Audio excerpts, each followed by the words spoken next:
Hello, good morning everyone. Dear student, today we are going to start our lesson 5th. खनिज तथा ऊर्जा संसाधन। खनिज और ऊर्जा संसाधनों के बारे में पढ़ेंगे जो कि हमारे जीवन की लाइफलाइन होते हैं। खनिज क्या होते हैं बेटा, आप पहले भी पढ़ चुके हो खनिज के बारे में कि जो प्रकृति में हमें प्राकृतिक रूप से प्रदान करती हैं और एक निश्चित आंतरिक संरचना होती है, भौतिक और रासायनिक स्वरूप होता है इनका, और ये हमें पाए जाते हैं। यहाँ तक कि ये समुद्रों में भी पाए जाते हैं और मिट्टी में पाए जाते हैं, और हम इनके बारे में पढ़ेंगे आज कहाँ कहाँ हमें ये मिलते हैं और किस प्रकार से कौन सी जो चट्टानें हैं इनके जमाव उनके अंदर होते हैं, तो उनके बारे में हम पढ़ने जा रहे हैं। तो बेटा अगर हम बात करें अपनी डेली लाइफ की, तो जो धातु से बनी हुई विभिन्न चीज़ों का हम प्रयोग करते हैं, घर में भी बाहर भी। अगर हम देखें तो छोटी से लेके बड़ी से बड़ी चीज़ में हम खनिजों का यूज करते हैं। खनिजों से ही बने होते हैं। जैसे एग्जांपल ले, छोटी सुई जो कि एक खनिज से बनी होती है। इमारत के अंदर भी खनिजों का प्रयोग किया जाता है। सड़क के अंदर पत्थर हो गया, औजार, मशीनें, जहाज, यहाँ तक कि खाने की वस्तु अगर हम लें तो नमक जो होता है वो भी हमारा एक खनिज का ही हिस्सा होता है। तो खनिज हमारे जीवन के लिए बहुत ही महत्वपूर्ण होते हैं, हम इनका प्रयोग करते हैं। और इसमें बात दिया गया है दंतमंजन के बारे में थोड़ा सा। दंतमंजन हमारे दांतों को साफ करते हैं। कुछ अपवर्धक खनिज जैसे सिलिका, चूना पत्थर, एल्यूमिनियम ऑक्साइड के विभिन्न फास्फेट खनिज स्वच्छता में मदद करते हैं, यानी कि दांतों को साफ करने में मदद करते हैं। और इसके अंदर जो फ्लोराइड पाया जाता है वो दांतों को गलने से रोकता है। ये दंतमंजन की बात हो रही है जो कि हम दांतों को साफ करने के लिए यूज करते हैं। और फ्लोराइड भी क्या होता है, एक नमक खनिज से ही प्राप्त होने वाला तत्व होता है। और अधिकतर दंतमंजन क्या होते हैं, टिटेनियम ऑक्साइड उनमें पाया जाता है, और जिससे क्या होता है वो दांतों को सफ़ेद रंग प्रदान करते हैं। तो ये आपने ध्यान रखना है, टिटेनियम ऑक्साइड होता है जो हमारे दांतों को सफ़ेद रंग प्रदान करता है। और गलने से कौन रोकता है, फ्लोराइड रोकता है जो कि नमक के अंदर होता है।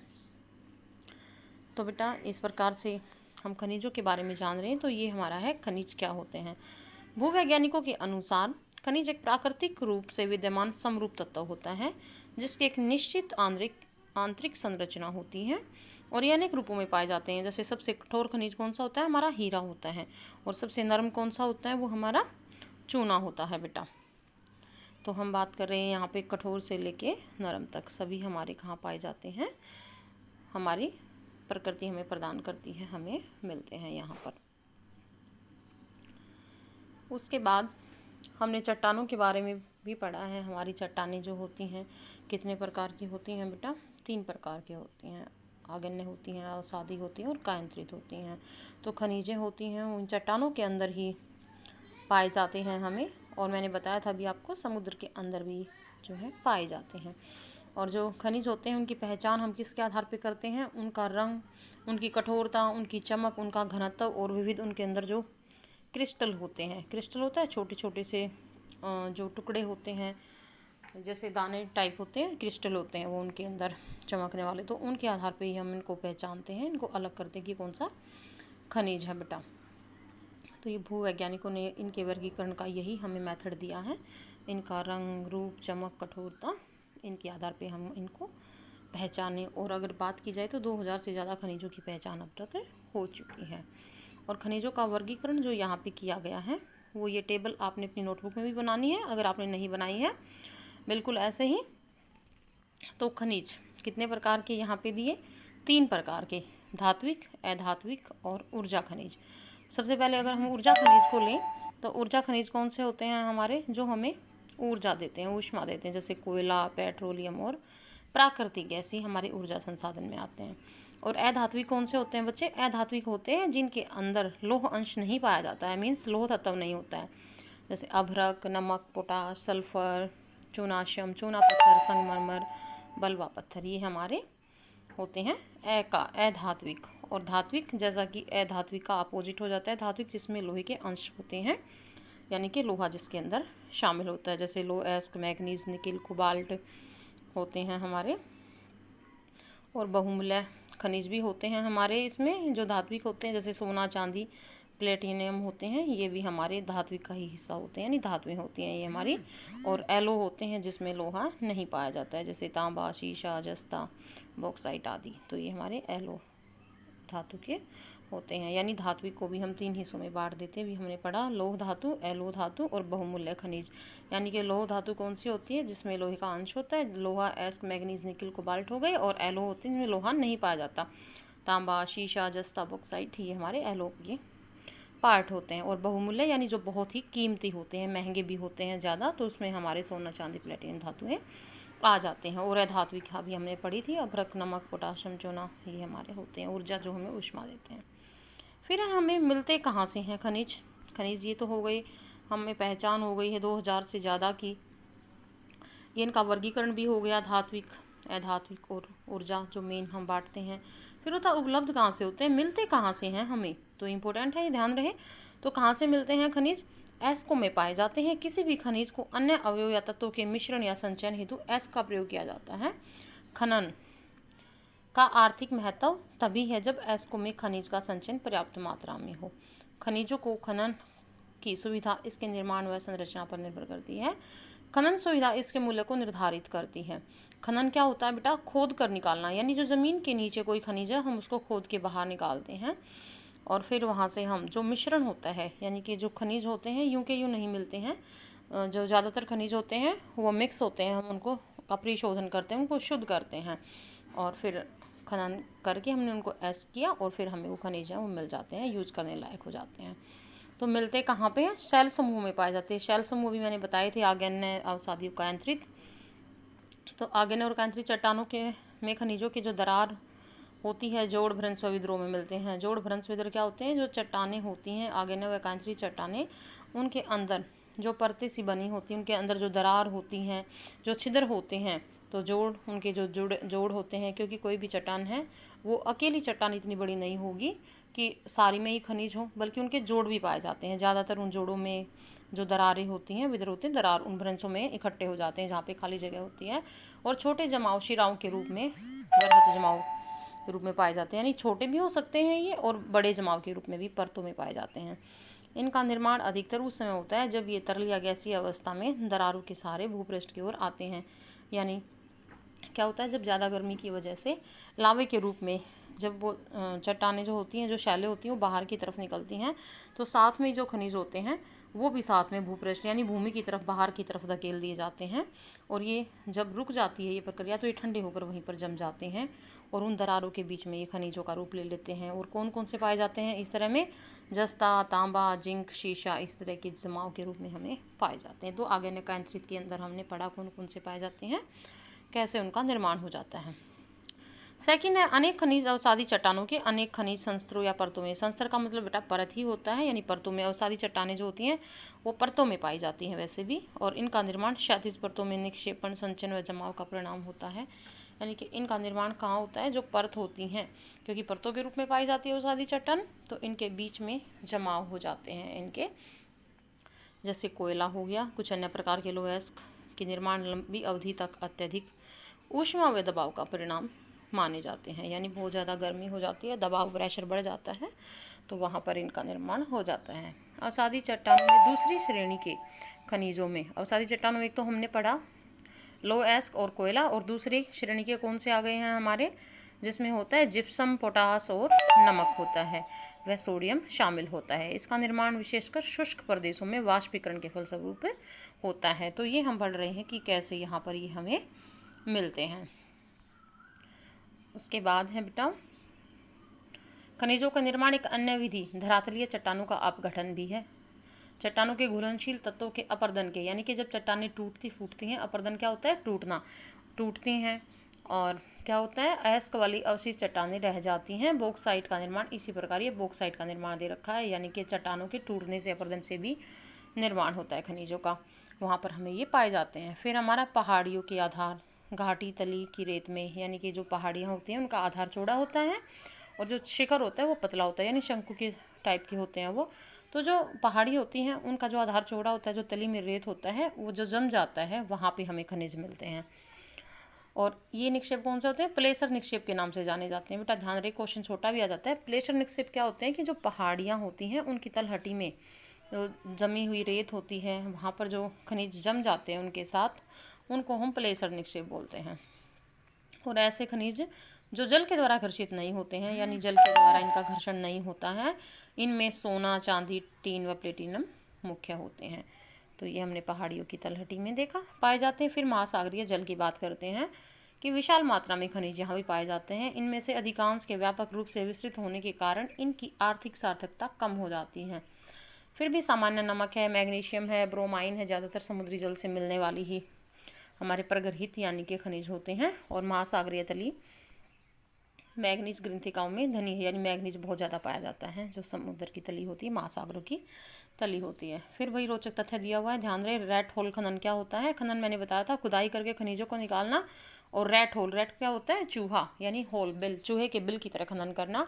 यानी जब ज़्यादा गहराई में कोई खनिज मिलता है और उसको हम निकालने के लिए क्या करते हैं, एक रैट होल की तरह, हम एक बिल की तरह एक सुरंग टाइप हम बनाते हैं, ज़मीन के नीचे से उनको निकालते हैं, खनिजों का खनन करते हैं, तो उसको रैट होल खनन बोला जाता है। और ये ज़्यादातर कहाँ पे होता है इस प्रकार का? मेघालय में कोयला निकाला जाता है, लोहा एस्क निकाला जाता है। इसी तरह से जोवाई और चेरापूंजी में भी कोयला का जो है इसी प्रकार से खनन किया जाता है, यानी एक लंबी सुरंग के रूप में करते हैं हम। और मैं भी आपको समझ आ रहा होगा बेटा, तो हमें कैसे मिलते हैं ये।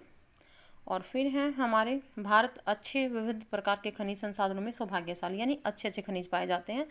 वैसे तो वितरण असमान होता है, क्योंकि कहीं पर कोई खनिज ज़्यादा पाया जाता है, कहीं पे कोई खनिज कम पाया जाता है। हर जगह समान रूप से वितरित नहीं होते हैं, ये अलग अलग होते हैं। जैसे भारत में अगर बात की जाए, प्रायद्वीपीय जो चट्टानें, उनमें कोयला, धात्विक खनिज, अभ्रक के भंडार हमें मिलते हैं। प्रायद्वीप के पश्चिम और पूर्वी पार्श्व में गुजरात, असम की तलहटी चट्टानों में अधिकांश खनिज यानी तेल ज़्यादा पाया जाता है उधर हमें। तो प्रायद्वीपीय शैलक्रम के साथ राजस्थान में अनेक एलो खनिज पाए जाते हैं हमें, लेकिन इनका जो आर्थिक महत्व होता है वो बहुत ज़्यादा होता है हमारे लिए। तो अभी हम बात कर रहे हैं लौह खनिज की। तो लौह खनिज यानी कि जिसमें लौह का अंश होता है, धात्विक खनिजों की कुल उत्पादन मूल्य के 3/4 भाग का योगदान करते हैं। लौह खनिज कितने का करते हैं? 3/4 भाग का करते हैं योगदान। और ये धातु शोधन उद्योगों के विकास को मजबूत आधार प्रदान करता है, यानी धातु शोधन में भी काम आता है, धातु को शुद्ध करने के लिए काम आता है। भारत की अपने घरेलू मांग को पूरा करने के पश्चात बड़ी मात्रा में धात्विक खनिजों का निर्यात भी किया जाता है, यानी भारत में बड़े पैमाने पे हम जो लौह खनिज होता है वो निकालते हैं, हम निर्यात भी करते हैं, हमारी आवश्यकताओं की पूर्ति भी करता है। नीचे ये डायग्राम दिया हुआ है हमारा लौह एस्क का, एक आधारभूत खनिज है। ओडिशा में अकेले 33%, झारखंड 28%, छत्तीसगढ़ 19% और कर्नाटक 11, यानी कि अकेला उड़ीसा कितना करता है? 33% इंडिया में जो लौह एस्क है उसका उत्पादन करता है। यहाँ से हम निकालते हैं इसको। उसके बाद है, अभी हमने पढ़ा था कि लौह एस्क एक आधारभूत खनिज है, और ये क्या है? हमारे उद्योगों की विकास की रीढ़ होता है। विकास की रीढ़ क्यों होता है? क्योंकि लौह एस्क एक मजबूत खनिज होता है जिसका प्रयोग हम सभी उद्योग धंधों में, घर में, फैक्ट्री में, यहाँ तक कि अगर हम अपने आसपास देखें तो लगभग हर वस्तु में हमें लोहे के अंश पाए जाते हैं, यानी हम लौह एस्क का यूज़ करते हैं। वो इतना महत्वपूर्ण हमारे लिए होता है। अगर एग्जांपल लें अपने घर में, अगर देखते हैं विंडो है, डोर है, सोफ़ा, चेयर, यानी मोस्टली जो चीज़ें देखी हम उसके अंदर हमें लौह एस्क का यूज मिलता है। तो इसलिए इसको क्या बोला जाता है? विकास की रीढ़ बोला जाता है, मेरुदंड बोला जाता है, कि सभी उद्योग धंधों में भी हम इसका यूज करते हैं। अभी बात कर रहे हैं भारत में जो उच्च कोटि के लोहांश युक्त लौह एस्क भी पाए जाते हैं। और सबसे उत्तम क्वालिटी का कौन सा होता है? लौह एस्क मैग्नेटाइट होता है भाई। ये इसके प्रकार होते हैं लौह एस्क के। तो मैग्नेटाइट सबसे बेस्ट लौह एस्क होता है, जिसमें 70% लोहे का अंश पाया जाता है। और ये इसकी क्वालिटी किस पे निर्भर करती है? लोहे के अंश उसमें कितनी मात्रा में, कितने % में उपलब्ध है, उतना ही वो बेटर होगा। तो सबसे ज़्यादा कितना होगा? 70% जब उसमें लोहा होगा तो वो सर्वोत्तम प्रकार का वो होता है मैग्नेटाइट का। और इसमें सर्वश्रेष्ठ चुंबकीय गुण भी होता है, क्योंकि आपको पता है कि लोहा चुंबक की तरफ आकर्षित होता है। और इसका विद्युत उद्योगों में विशेष रूप से यूज किया जाता है। हेमेटाइट जो होता है ये भी लोहे एस्क की किस्म है। और इसका महत्वपूर्ण यूज क्या है, औद्योगिक यानी उद्योगों में ज़्यादा यूज किया जाता है हेमेटाइट, और अधिकतम मात्रा में इसका उपभोग भी होता है। क्यों? क्योंकि उद्योगों के लिए हमें इसकी बड़े पैमाने पर ज़रूरत होती है। लेकिन लौहांश की मात्रा मैग्नेटाइट की अपेक्षा थोड़ी सी इसमें कम होती है। इसमें कितनी होती है? 50 से 60% होती है, जबकि हमने मैग्नेटाइट में कितनी पड़ी थी? 70% होती है। इसमें 50 से 60% ही होती है। तो ये ध्यान रखना है। सबसे उत्तम क्वालिटी का कौन सा होता है? मैग्नेटाइट होता है हमारा। और फिर हमारी ये लौह एस की पेटियाँ दी गई है, यानी पेटियों में डिवाइड कर रखा है। वैसे एक पर्टिकुलर ये नहीं है कि यहाँ पर हैं पेटियाँ, यानी कि बड़े पैमाने पे पाया जाता है जिन राज्यों में, तो उनको पेटियों का नाम दे दिया गया। कहाँ कहाँ पे पाया जाता है तो नाम दे दिए गए हैं, यानी लौह एस की पेटियाँ हैं ये, बड़े पैमाने पर यहाँ से लौह एस निकलता है। सबसे पहले हमारी प्रमुख है ओडिशा झारखंड पेटी, जो हमने पढ़ा था। ओडिशा सबसे ज़्यादा निकालता है हमारे यहाँ। तो ओडिशा में उच्च कोटि का हेमेटाइट किस्म का लौह एस मयूरभंज व केंदुझर जिलों में के बादाम पहाड़ खदानों से निकाला जाता है। ये जगह दे रखी है भाई। झारखंड के सिंहभूम जिले में गुआ, नोवा मंडी और से हेमेटाइट एस का खनन किया जाता है। हेमेटाइट अभी बताया था, उद्योगों के लिए महत्वपूर्ण है। तो ये हमारी झारखंड ओडिशा पेटी के हिस्से हैं जहाँ जहाँ पे ये पाया जाता है। सेकंड है दुर्ग, बस्तर, चंद्रपुर पेटी। यह पेटी महाराष्ट्र व छत्तीसगढ़ राज्यों के अंतर्गत आती है, यानी महाराष्ट्र में फैली हुई है, छत्तीसगढ़ में। छत्तीसगढ़ के बस्तर जिले में बेलाडीला पहाड़ी श्रृंखलाओं में अति उत्तम कोटि का हेमेटाइट पाया जाता है, यानी बहुत उत्तम क्वालिटी का हेमेटाइट जो होता है लौह एस को मिलता है। और कहाँ है? छत्तीसगढ़ का बस्तर जिला, जो कि आपको पता है सबसे बड़ा जिला भी है इंडिया का।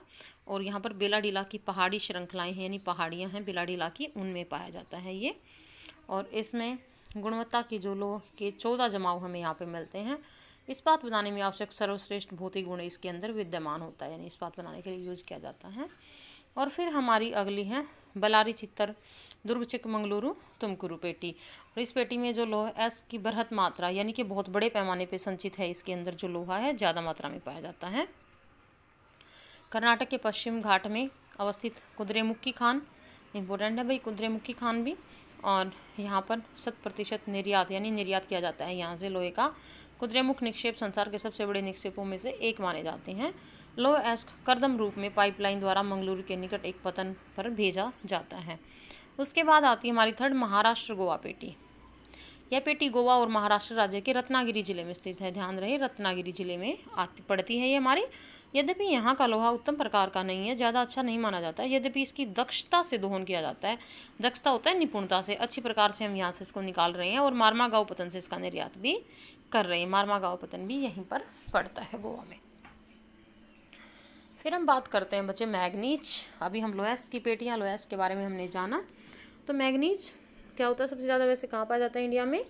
ये ओडिशा में ही पाया जाता है। वैसे ये देखो यहाँ दिखा रखा है सबसे ज़्यादा 25%, 29 इस पर पजल मत होना, ये अन्य में है, यानी सभी और राज्यों का मिला के जहाँ थोड़ा बहुत मिलता है वो 29 है। अकेला उड़ीसा 25%, मध्य प्रदेश 24%, कर्नाटक 22%। तो मैग्नीज मुख्य रूप से इस्पात के विनिर्माण में प्रयोग किया जाता है। विनिर्माण क्या होता है? एक बार एक वस्तु से दूसरी वस्तु का निर्माण करना विनिर्माण होता है।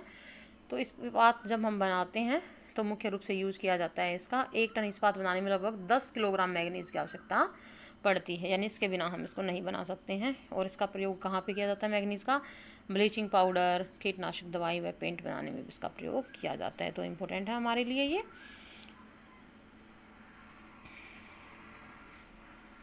उसके बाद ये मैप आ जाता है हमारा। तो यहाँ पे आपने जो मैप के अंदर वर्क करना है, जो फील करना है, वो ध्यान से देखें आप। ये नीचे हमारा इंडेक्स दिया हुआ, आपने भी इंडेक्स बनाना है। लोह एस क्षेत्र, ओके। फिर है लोह एस खाने, जो कि रेड कलर का ट्रायंगल शेप बनी हुई है, जहाँ भी आपको नज़र आ रही हैं ये वाली, ठीक है। लोह एस खाने हमने अभी पढ़ी थी। उड़ीसा झारखंड पेटी, ये उसी की बात हो रही है।